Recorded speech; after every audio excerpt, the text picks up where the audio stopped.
সামষ্টিক অর্থনৈতিক স্থিতিশীল করতে বাজেটের ব্যয় কমপক্ষে 50,000 কোটি টাকা কমানোর তাগিদ দিয়েছেন অর্থনীতিবিদরা। সেই সাথে নীতি সুদ হার বাড়ানোর পরামর্শ বিশ্লেষকদের। দুপুরে metropolitan chambers of commerce industries আয়োজিত প্রস্তাবিত বাজেট পর্যালোচনা সভায় উঠে আসে এসব কথা। মেজবা হাসানের রিপোর্ট।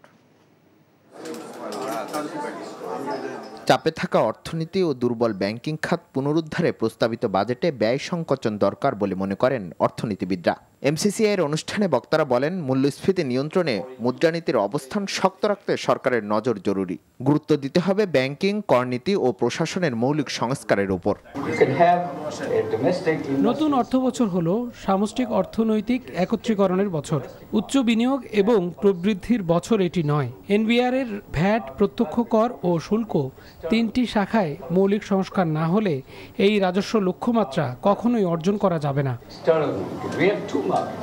ব্যাংক ঋণ দেওয়ার জবাবদিহিতা নিশ্চিত করার পরামর্শ দেন ডক্টর আহসানিস মনসুর। অনেক মন্ত্রণালয় আছে, যেটা আমি আগেও বলেছি, যে মন্ত্রণালয়গুলোকে ছেটে ফেললে কোনো অসুবিধা নাই।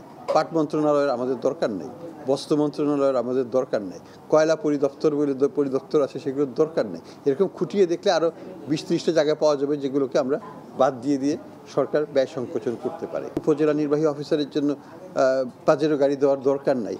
তো সরকার ব্যয় সংকোচন করতে চাইলে 50, 60, 70, 80 হাজার কোটি টাকা করতেই পারে।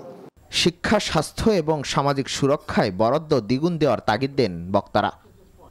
Mezba Hasan, NTV news, Dhaka. এখন জন্ম সনদ দিয়ে খোলো বিকাশ স্টুডেন্ট অ্যাকাউন্ট। নিজের বিকাশ নিজে কর।